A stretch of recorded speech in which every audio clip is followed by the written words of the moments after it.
Hello everyone, today our topic is creative writing, that is next to controlled writing and guided writing. So we will discuss about creative writing today. Let us start. Creative writing is anything where the purpose is to express thoughts, feelings and emotions rather than to simply convey information. Means की creative writing का simple शब्दों में main purpose क्या होता है, readers तक केवल सूचनाएं पहुंचाने का नहीं बल्कि अपनी फीलिंग्स को, अपने इमोशंस को, अपने थॉट्स को एक्सप्रेस करना, ठीक है, उनके सामने. That is creative writing. In other words, creative writing is writing that expresses the writer's thoughts and feelings in an imaginative, unique and poetic way. Okay, it is similar to first definition. Now, what is creative writing? Creative writing is writing that involves imagination and invention in form and content. Creative writing में जो written material होता है उसकी form, pattern, content, subject matter सब किसके ऊपर based होता है? इमेजिनेशन, आपकी कल्पना शक्ति के ऊपर, एंड इन्वेंशन, आपकी क्रिएटिव आइडियाज़ के ऊपर. ठीक है. It means fiction, poetry and drama. When we talk about creative writing, what things come in our mind? Fiction, poetry and drama. You have already know about poetry and drama, but maybe the fiction word may be the new to you. So difference between the fiction and non-fiction should be clear in your mind. Non-fiction writing is based on factual information, okay, based on the events that has happened in actually, but fiction is totally based on upon imagination. Okay, now the fiction may be long or short, the poetry may be of different forms, and the drama may be for the stage, for the movies or the television. Okay, these are some points related to creative writing. Let us see what is the difference between academic and creative writing. Okay, I think you know better the meaning of academic writing or technical writing. What is the principal difference? Style is the chief difference between academic and creative writing. Okay, style of writing is totally different in both types of writing. Creative writing need not adhere to any specific style parameters, and academic writing is different. Creative writing में किसी particular parameters की जरूरत नहीं होती है, ठीक है. इसके अपोजिट जो academic writing होती है उसमें ऐसा नहीं होता है. Academic writing needs to be structured and executed adhering to a series of guidelines.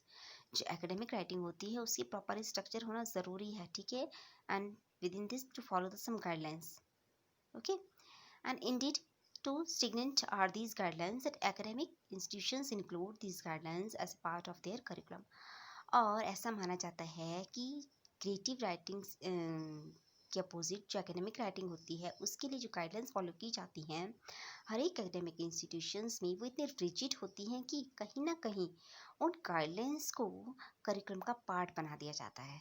ठीक है, अगर हम अपने ग्रामर के रूल की ही बात करें तो वो भी हमारा ग्रामर एकेडमिक राइटिंग के अंदर ही आते हैं. ठीक है, ग्रामर जितनी भी ग्रामेटिकल स्ट्रक्चर से रिलेटेड जो भी मटेरियल है हमारा, ठीक है, और उसे पाठ्यक्रम का एक हिस्सा मान लिया जाता है, जबकि क्रिएटिव राइटिंग में ऐसा नहीं होता है. ठीक है, these were the some principle differences between academic and creative writing. Now difference between technical writing and creative writing, इनके बीच में क्या डिफरेंस है देखते हैं. Technical writing is factual and creative writing is based on imagination. Technical writing is informative, instructional and persuasive. ठीक है, on other hand creative writing entertaining, provocative and captivating. ठीक है, जो टेक्निकल राइटिंग होती है उसका मकसद केवल होता है सूचना पहुंचाना, इंफॉर्मेशन रीडर्स तक पहुंचाना, और जो क्रिएटिव राइटिंग होती है उसका मतलब होता है रीडर्स को एंटरटेन करना, ठीक है, मनोरंजन प्रदान करना, ठीक है, उन्हें अपनी तरफ अट्रैक्ट करना through the medium of writing. ठीक है, now in technical writing that is clear, precise and straight forward. ठीक है, टू द पॉइंट होता है इसमें सब कुछ. और जो क्रिएटिव राइटिंग होती है उसमें आर्टिस्टिक मैनर होता है.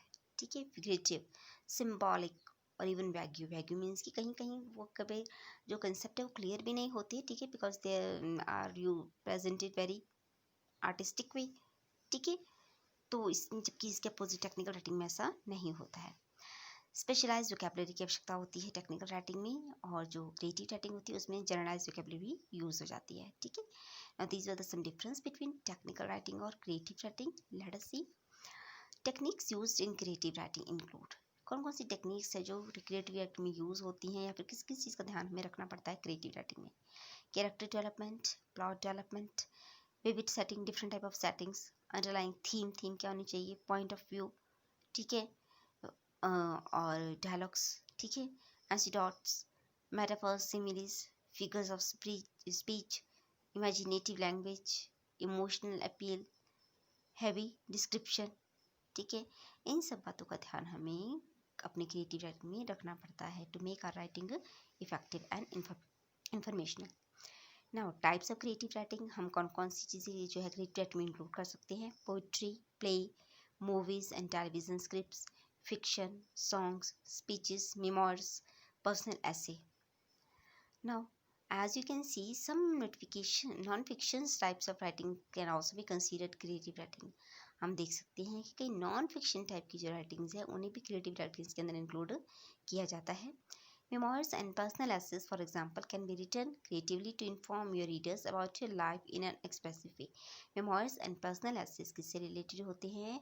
किसी भी राइटर की अपनी पर्सनल स्टोरी से, ठीक है, अपने पर्सनल व्यूज़ को, अपनी लाइफ इवेंट्स को वो किस तरह से एक्सप्रेस करता है through the medium of writing. And because these types are written in first person, it is easier for them to be creative. और क्योंकि ये सारी चीज़ें जो है फर्स्ट पर्सन में लिखी जाती हैं तो ये ईजी हो जाता है, easier them to be creative. ठीक है,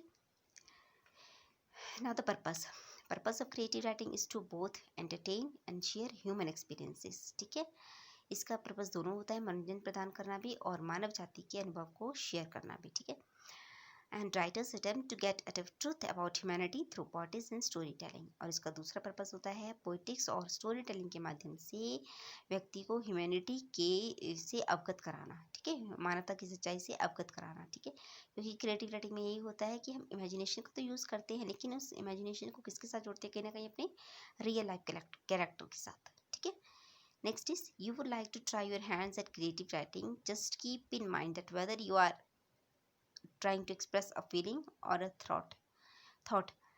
इसमें है कि जब आप क्रिएटिव राइटिंग लिखने बैठते हैं, यूज़ करते हैं, तो आपके माइंड में सबसे पहले एक चीज़ होनी चाहिए कि आप क्या कर रहे हो, whether you are trying to express a feeling और थॉट, कि तुम्हें किससे एक्सप्रेस करने का प्रयास कर रहे हो, अपनी फीलिंग्स को या फिर अपने थॉट को। ठीक है, the first step is to use your imagination. तो उसके लिए भी सबसे पहले आपको इसका यूज़ करना पड़ेगा, अपनी इमेजिनेशन का। ठीक है, now these were the some purpose of objective writing, creative writing, sorry. Now objectives of creative writing, आइए अब देखते हैं कि objectives क्या हैं creative writing के। learning objectives, after the completion of creative writing, students will be able to define creative writing, list the main elements of creative writing, compose an original work of creative writing, analyze the creative writing of a peer। Means कि creative writing के बारे में विद्यार्थियों को बताने के बाद वो किस योग्य हो जाएंगे कि क्रिएटिव राइटिंग को एक्सप्लेन कर सकेंगे, उसके लिए क्या क्या एलिमेंट्स आवश्यक है उसे एक्सप्लेन कर सकेंगे, उनकी लिस्ट बना सकेंगे, अपने आप खुद अपनी इमेजिनेशन का यूज़ करके क्रिएटिव राइटिंग से रिलेटेड कोई भी ओरिजिनल वर्क है वो परफॉर्म कर सकेंगे, और analyse the creative writing of A peer, अपने ग्रुप की पीयर राइटिंग को प्रॉपरली एनालाइज कर सकेंगे। ठीक है, now the benefits of creative writing, आइए देखते हैं कि इसकी बेनिफिट्स क्या है। Number 1, building confidence. Building confidence अपने आप ही, क्योंकि जब आप practice by practice creative writing का यूज़ करते जाएंगे तो आपके अंदर कहीं ना कहीं अपने व्यूज़ को, अपने थॉट्स को एक्सप्रेस करने के लिए क्या आता जाएगा? Build confidence. ठीक है, आपका कॉन्फिडेंस धीरे धीरे बढ़ता जाएगा। ठीक है, और आपकी जो हेजिटेशन है वो रिमूव होती जाएगी। आर्टिस्टिक सेल्फ एक्सप्रेशन, हमने बार बार आगे डेफिनेशंस में भी यही बात कही थी कि क्रिएटिव राइटिंग में किसका यूज़ होता है? इमेजिनेशन का and the expression of imagination in an unique और डिफरेंट वे। ठीक है, क्रिएटिव राइटिंग में यही मेन चीज़ है कि आप अपने थॉट्स को, अपने इमोशंस को किस तरह से यूनिक वे में दूसरे के सामने एक्सप्रेस करते हैं, प्रेजेंट करते हैं। ठीक है, all that is related to artistic self expression. Imagination boost, ये भी सिंपल है आपका, क्योंकि इसमें सबसे ज़्यादा इमेजिनेशन का यूज़ होता है, क्योंकि और इस चीज़ में क्योंकि इमेजिनेशन का यूज़ होता है तो आपकी इमेजिनेशन और भी ज़्यादा सुदृढ़, स्ट्रॉन्ग बनती जाती है। ठीक है, थॉट क्लैरिफिकेशन मीन्स कि अपने थॉट्स को लेकर आपके माइंड में क्लैरिफिकेशन आ जाती है। ठीक है, कि हमने क्या करना है, कैसे करना है, क्या प्रेजेंट करना है, क्या थीम हम प्रेजेंट कर रहे हैं, उससे रिलेटेड क्या क्या कैरेक्टर्स हमें सेट करने हैं। मीन्स कि आपके माइंड में पूरा उस राइटिंग टास्क से रिलेटेड एक थॉट्स क्लियर हो जाते हैं आपके माइंड में। ठीक है, लिखने से पहले। तो जितना भी बच्चे जो है प्रैक्टिस करेंगे क्रिएटिव राइटिंग की, उतना ही उनके माइंड में जो थॉट क्लैरिफाइंग का कंसेप्ट है वो और ज़्यादा क्लियर होता जाएगा। Now better understanding of the mechanics of reading and writing. Simply बात है कि कहीं ना कहीं क्रिएटिव राइटिंग में भी जो राइटिंग से रिलेटेड रूल्स हैं, स्ट्रक्चर्स हैं, वो यूज़ होते हैं। ठीक है, ज़्यादा तो नहीं लेकिन बट कहीं ना कहीं होती हैं। तो जो स्टूडेंट्स हैं उन्हें क्रिएटिव राइटिंग का यूज़ करते करते इनके बारे में पता चलता है। ठीक है, they are well known to stick grammatical rules and sentence structures etcetera. ठीक है, now empathy and communication skills. Empathy and communication skills का मतलब है, एम्पैथी मीन्स कि अपने आप को कैरेक्टर की जगह पे रखकर, उसकी प्लेस पे रखकर वैसे ही सोचना, वैसे ही कम्युनिकेट करना रीडर्स के साथ। ठीक है, कि अगर मैं ऐसा होता तो मैं कैसे बिहेव करता, उस चीज़ के बारे में सोचकर वैसे ही लिखना और वैसे ही प्रेजेंट करना। Okay, that is empathy and communication skill. Last one is better mental, emotional and physical health. इसके द्वारा, क्रिएटिव राइटिंग के द्वारा पर्सन की मेंटल, इमोशनल और जो फिजिकल हेल्थ है वो भी क्या रहती है, फिट रहती है। ठीक है, तो कहीं ना कहीं जो क्रिएटिव राइटिंग होती है वो इन एस्पेक्ट्स को भी सेटिस्फाई करती है। ठीक है, तो these were some benefits of creative writing. So today what we have discussed today: meaning of creative writing, objectives, learning objectives of creative writing, examples of creative writing, elements of creative writing, and at last benefits of creative writing. I hope this topic is clear to you. Thank you.